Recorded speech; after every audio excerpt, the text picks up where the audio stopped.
안녕하세요. 논리와 비판에서 상황 판단을 담당하고 있는 테디입니다. 이번 시간에는 지난 11월 실시했던 모의평가 상황 판단 9번 문제를 분석해 보도록 할게요. 네, 문제는 이런 식으로 되어 있고요. 네, 그러면 이제 여기서 살펴봅시다. 우리가 먼저 뭘 찾아야 되는지 확인해야 되겠죠? 네, 아까 보면 발문에서 보기에서 옳은 것만을 고르면, 모두 고르면, 그러니까 옳은 걸 찾는 거고, 옳은 거를 찾는 거고, 그리고 뭔가 정보를 소개하는 거였어요.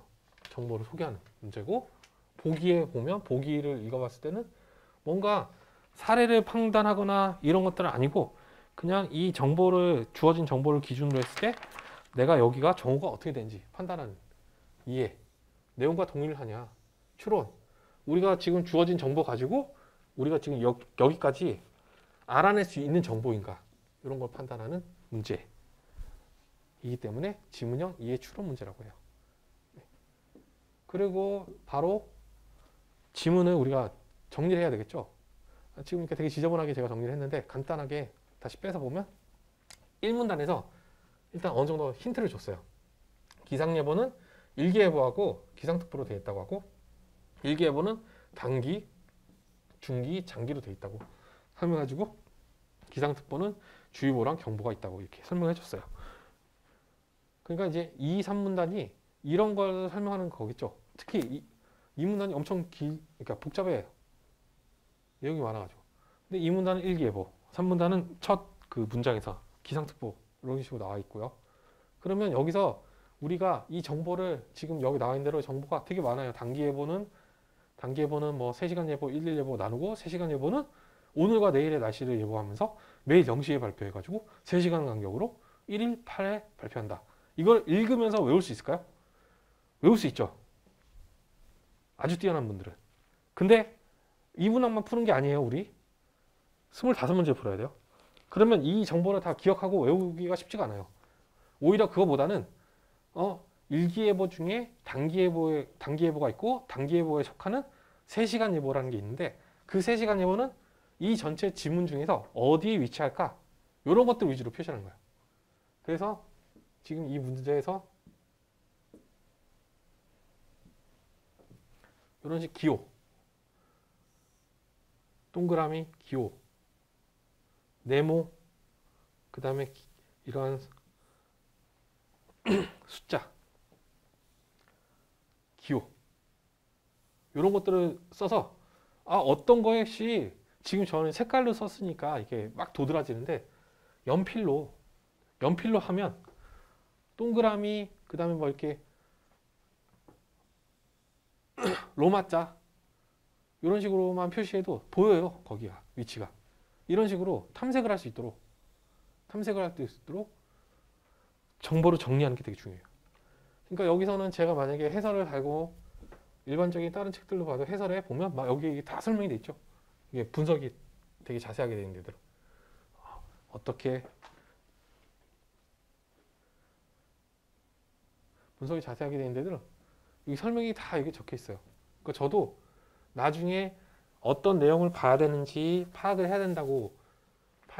해야 된다는 예시로 될 수 있으면 제가 만든 해설은 제가 이제 제공드리는 해설에는 이런 정보 정리가 텍스트로 다 돼 있어요. 단기 하면 뭐 3시간에서 아까 저기 나와 있는 것들을 다 텍스트로 풀어가지고 쭈쭈쭈쭈쭈 적혀 있어요. 그 왜 적어놨냐? 안에 이런 내용이 있는데, 나중에 문제를 풀고 나서 리뷰하고 나서 이런 내용이 있는데, 그게 판단 단계에 들어갔을 때 보기에서 여기에 해당하는 내용 중에 어떤 것을 물어보냐, 이걸 자꾸 이렇게 분석을 하다 보면 지문을 정리하면서도 대충 요거 물어보겠구나. 만약에 단기 예보가 나왔다. 그러면 3시간 예보, 1일 예보가 안에 있잖아요. 그럼 얘네 공통점이나 차이점을 물어볼 확률이 높아 라는 생각을 하게 돼 있어요. 매번 문제를 보다 보니까. 이렇게 안쪽으로 파악을 하다 보니까. 그런 거를 한눈에 보라고 적어주는 건데, 실제 문제 풀 때 그렇게 하면 안 돼요. 높아지면서 자꾸 얘기하지만, 우리의 시험은 시간의 제한이 있어요. 절대적인 시간의 제한이 있어요. 그러면 점수를 많이 맞아야 되는데, 그럼 언론적인 얘기지만 정확하게 풀고 많이 풀어야 돼요. 많이. 그러면 어쩔 수 없이 시간을 줄이지만 정오 판단이나 뭔가 결론 같은 거를 도출해내는 근거가 확실하게 보일 수 있도록 남들이야 상관없어요. 깔끔하게 정리할 필요 없고 내가 딱 봤을 때 다시 한번 이 문제를 봤을 때 내가 풀어놓은 이런 문제를 봤어요. 내가 이렇게 딱 해서 지문을 이렇게 정리를 했어요. 정리를 했으면 딱 보면 기억을 푸는데 잘 모르겠어요. 잘 모르겠어. 그럼 나중에 먼저 뭐 다른 거 먼저 풀었겠죠. 그리고 다시 기억을 돌아왔을 때 요것만 봐도 어느 위치에 있는지 지금 탐색 위주로 하라고 했잖아. 그럼 탐색을 할 수 있도록 정리가 되어야 돼요. 그래서 굵직굵직한 거는 요거의 차이, 요거 이런 정보들의 차이나 공통점, 그 다음에 주요 경보, 공통점 이런 것들을 탐색할 수 있게 정리하시면 돼요. 실전에서 탐색이 중요한 거예요. 외우는 게 아니에요. 그거는 일부한테만 가능한 건데 그거를 본인한테 적용하지 않는 게 좋아요. 뇌라는 거는 저도 잘 모르지만 작업기억 용량이라는 게 있대요. 그리고 우리가 지금 이 문제를 풀 때는 주어진 정보를 가지고 푸는 거지 우리의 스키마를 가지고 푸는 게 아니잖아요. 그러니까 이 작업기억 용량을 최대한 활용하거든요. 요게 보통 7에서 10 정도의 단어 개수라고 보면 돼요.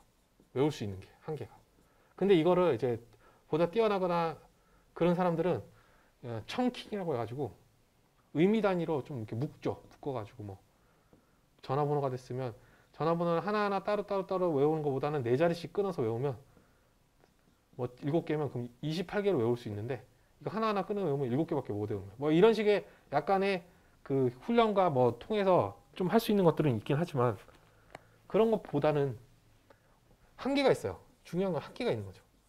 그렇기 때문에 우리는 그거보다는 빠르게 찾아갈 수 있고 정리해놔서 내가 이렇게 내가 정리해놨으니까 이렇게 적용을 하면 되겠구나. 이렇게 정리해놨으니까 이거랑 같은지 아닌지 확실히 판단할 수 있는 근거를 여기서 찾으면 되겠구나. 요거까지 과정을 하는 게 정리예요. 기준 찾기 하는 게.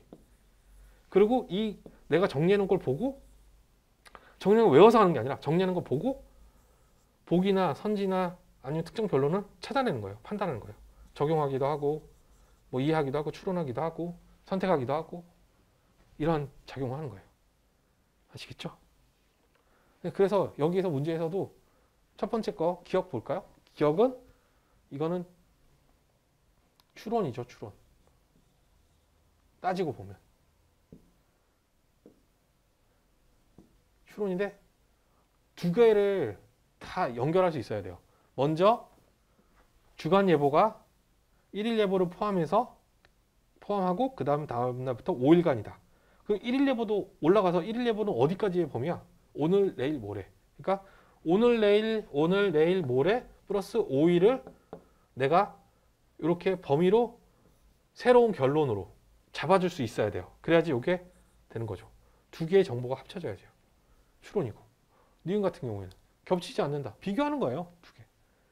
얘는 3시간 간격이니까 3시간 간격은 뭐예요? 3회 배수. 0시부터 시작하니까 진짜 깔끔한 3회 배수죠. 그리고 1일 예보 같은 경우는 시간이 이미 고정돼 있어.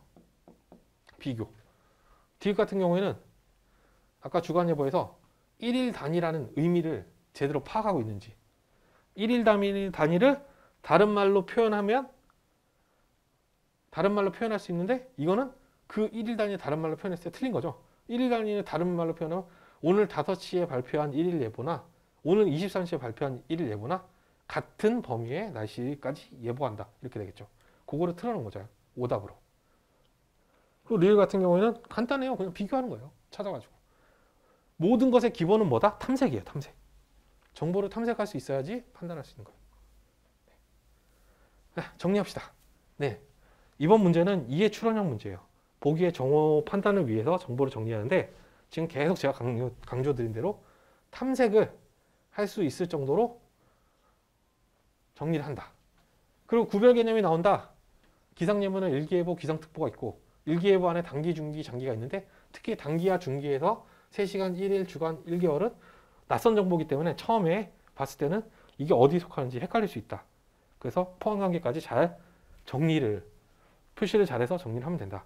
전략, 어떤 선지부터 접근할 거냐?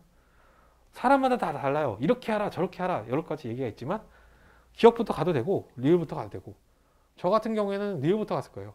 같다, 비교하는 것들은 우리가 문제를 많이 풀다 보면 비교 문제가 제일 쉬워요. 비교는 그게 많이 꼬여있지가 않거든요. 정보를 2개만 찾아가지고 기억에 해당하는 게 저쪽에 가고 니은에 해당하는 게 일로 가고 뭐 이런 식밖에 안 되기 때문에 추론을 하거나 뭔가 거기서 연결을 하거나 이런 거는 좀 적어요. 그래서 저는 비교 문제부터 해서 저는 리을부터 한번 봤을 거예요. 리을 보고 선지 확인하고 그 다음에 선지에 가가지고 리을이 해당되지 않는 건 미리 꺼놔요. 그래서 최대한 저의 목표는 보기가 4개면 적어도 4개를 다 보지 않는 게 목표예요. 4개를 다 보지 않고 답을 찾아내는 게. 그래야 조금이라도 시간을 줄일 수 있죠. 그리고 이거는 평소에 꾸준히 연습을 해야지, 이런 식으로 꾸준히 연습을 해야지 스스로 확신을 갖고 실전에서도 나는 기억, 니은, 디귿만 봤지만 리을을 안 봐도 이 문제의 정답이 뭔지 알 수 있어. 알았어. 확실해. 이렇게 할 수 있는 거예요. 지금 평소에 문제 풀 때는 이렇게 얘기를 드려도 나 그래도 나 다 풀어봐야지. 이런 식으로 푸시면 그때 가서 확신을 가질 수가 없어요. 평소에 문제 풀 때 먼저 이런 실전 문제 푸시고 리뷰를 하시거나 아니면 2번째 다시 푸세요. 2번째는 시간 제약 없이 내가 정확하게 다 판단 근거를 찾겠다. 이런 식으로 해서 한 번 더 푸는 방식으로 해요. 그래서 꾸준히 연습은 뭐다? 실전형. 이렇게 전략으로 내가 풀 수 있는 그런 나의 전략을 세워라. 그리고 이 문제는 앞에 7, 8번과 마찬가지로 반드시 풀어야 하는 문제예요. 선지조합형은 아까 말씀드린 대로 4개가 나오면 4개를 다 풀지 않고도 답을 낼 수 있고요. 지문형 같은 경우는 대부분 추론에 아무리 어렵게 보통은 이해 문제는 내용적 동일성이에요.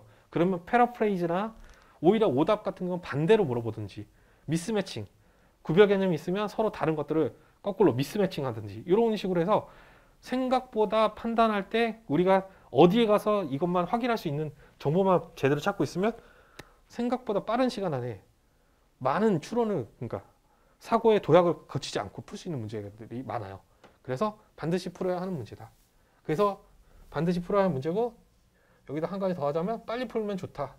그렇게 해서 나머지 단서형 문제에 조금 더 시간을 투할 수 있게. 네, 여기까지입니다. 감사합니다.